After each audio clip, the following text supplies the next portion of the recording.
સવારે 10 થી 12 અને બપોરે 4 થી 6 એમાં મારી કંઈ ગણતરી એવી છે કે આવનારા 6 મહિનામાં માની લો કે 1 મહિનામાં આપણે ગુજરાતી, 2 મહિના અંગ્રેજી ને 1 મહિનો રિઝનિંગ ને 2 મહિના ગણિત, તો 6 મહિનામાં મોર્નિંગમાં આપણે ભાષા અને ગણિત રિઝનિંગ પૂરું કરીએ અને 4 થી 6 માં આપણે મહિનામાં ભારતનો ગુજરાતનો ઇતિહાસ પૂરું કરવાની કોશિશ કરીએ. તો કે મહિનો લેતા જઈએ, અહીંયા બીજો મહિનો લઈએ, ત્રીજો મહિનો લઈએ, ચોથો મહિનો લઈએ, પાંચમો મહિનો લઈએ, છઠ્ઠો મહિનો લઈએ. તો એમ આપણી પાસે 6 મહિનામાં કોશિશ કરશું કે આટલું કન્ટેન્ટ પૂરું થઈ જાય. 6 ના કદાચ 8 થશે તો આપણને કાંઈ વાંધો નથી, પણ એક આયોજન આપણી નજર સમક્ષ હોય તો આપણને દોડવાની મજા આવે. તો આવું કરવાથી શું થાય કે માની લો કે કંડક્ટરની પરીક્ષા ધોરણ 12 પાસ ઉપર લેવાની છે.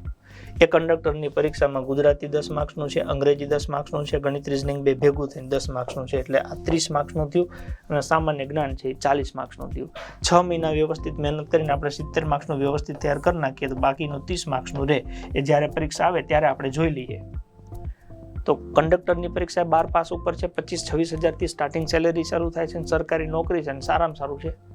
ગુજરાતીમાં કહેવત છે, ના મામા કરતા કાણા મામા હારા, કશું જ ના હોય તો જી મળ્યું સારું, અને જગ્યા 4000થી વધારે છે, પાસ થવાના ચાન્સીસ છે.